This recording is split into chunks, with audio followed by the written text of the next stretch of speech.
I'm Pieter Knook. I'm looking forward to becoming chairman of LINX. I'm sorry I'm not able to join you in person because I'm in Seattle on a trip I'd committed to long before I looked at this opportunity.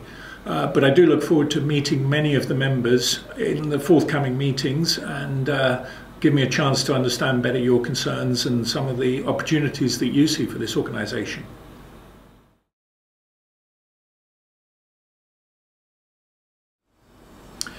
Well, I'm really looking forward to taking on this challenge of LINX because a lot of my background, I think, has equipped me with the kinds of experiences that are relevant to this particular role. So I spent 8 years at Microsoft in telecommunications, starting in Japan when Docomo was rising to the forefront as the most innovative mobile solution in that country. Moved back to Seattle, started getting involved with telecom providers across the world. And then, of course, I spent 3 years at Vodafone running their software products group, but also being responsible for the data communications in Vodafone.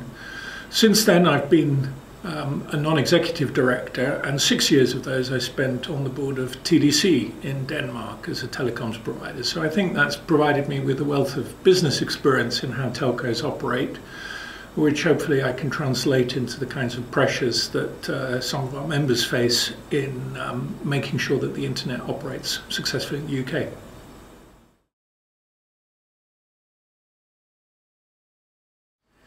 Well, I think LINX is a fascinating organisation. Obviously it is pivotal to making the UK's internet experience great for users by connecting content providers and ISPs to each other. And that is a fascinating challenge, aside from the fact that as a member-led organisation, it has a different kind of structure than many of the other companies that I typically get involved with.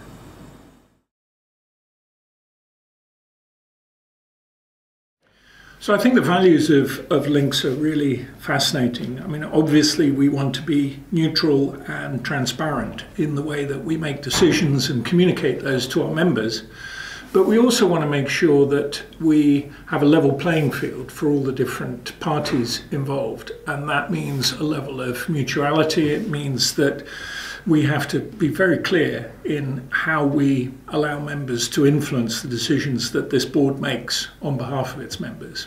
I think the core vision and mission of LINX is to allow for free interconnect of its members.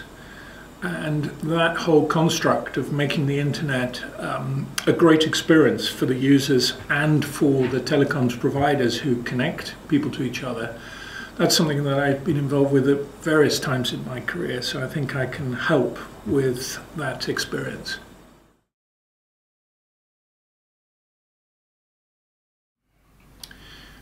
Well, I have a number of other roles alongside the prospective chairmanship of LINX.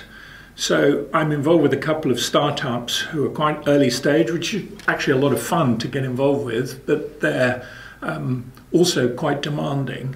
And with LINX, certainly I see the opportunity to get involved with understanding the technology better, because that's something I still need to learn more about. Meeting the members, which is something that I'm really looking forward to doing, although not at this meeting, because unfortunately I can't be there in person. But, you know, I think there will be demands on my time from LINX to get into the role and to learn about the different ways in which it operates. So I'm looking forward to doing that.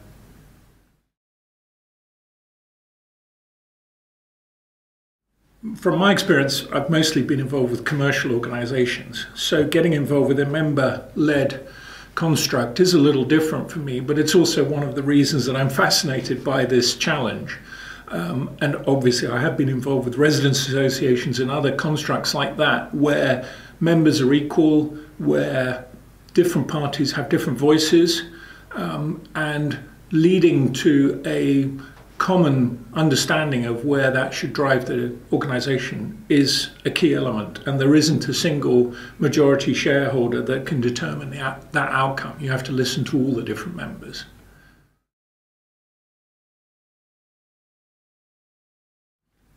Well, I think there's some real interesting challenges for LINX. I mean, obviously we expect telecommunications costs to continue to decline on a per gigabyte basis.